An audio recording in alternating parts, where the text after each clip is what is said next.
With the knowledge that the battle's new Kratos vs. Asura video dropping soon, it gave me the idea to break down who actually wins this fight. I will break down this video into parts. The first will be scaling Kratos young and old, then Asura, then the conclusion of who actually wins this fight, with my speculation of who Death Battle will have as the winner. With all that being said, let's begin. Young Kratos was capable of defeating Zeus, who is a character that scales above all the Greek gods, Titans, and Primordials, since the Greek gods scale above the Titans and the Titans scale above the Primordials. This information in turn means that young Kratos scales massively above the Primordials, who created the entire infinite universe, the Titans, which includes Kratos, who created all of time when he was born, and Atlas, who can hold the weight of all creation by replacing the pillars that holds it, which was destroyed by Persephone in her fight with Kratos. And all of creation holds at least 4 different realms, meaning that young Kratos is low multiversal. Now for speed, young Kratos scales above Helios light, which is a light that can travel and light up an infinite sized realm. Kratos, who created time, and the Primordials, who existed before time. All of this makes young Kratos have infinite speed. Now moving on from the Greek pantheon to the Norse pantheon, old Kratos scales massively above Odin, who in his mythology scales above all the other Norse gods, who can significantly affect and damage the world tree. And the world tree is described as an infinite sized tree that transcends time and space, meaning that old Kratos is infinite 5D, aka low complex multiversal, and have immeasurable speed. Now let's see if Asura can stack up to Kratos. At the climax of Asura's wrath, Asura fights Chakravartin, and they state that Chakravartin created the universe, and that he will leave the universe to travel to another, since Asura is a lightning being in his eyes. Meaning that Asura's wrath cosmology is a multiverse, while in any other context, this will only qualify as low multiversal, since we don't know the exact amount of universe there is.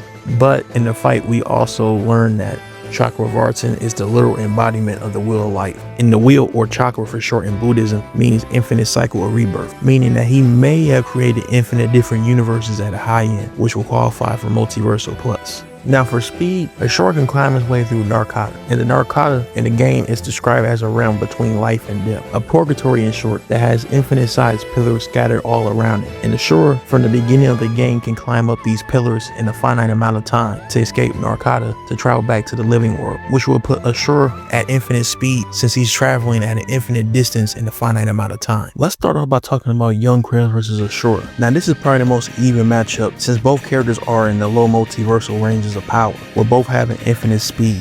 But I would say it leans more towards young Kratos winning, since he's shown the capability to beat characters who are able to destroy at least 4 space-time continuums, while we don't know exactly how many space-time continuums Chakravartin made, unless we believe he created infinite universes. So I believe young Kratos will most likely win this matchup high diff to extreme diff, but you can definitely argue Asura winning this matchup, especially if you believe that the multiverse is infinite within Asura's wrath. Now for old Kratos, this matchup becomes completely one-sided, since old Kratos in the Norse pantheon is just straight up infinite 5D, meaning even if you gave Asura his high end of multiversal plus, he would still be an entire dimensional tier below old Kratos. And for speed, it's no better, since old Kratos is immeasurable speed, which means Asura is a complete speed tier below Kratos, meaning that old Kratos wins this matchup negative. So in summary, Kratos does in fact beat Asura.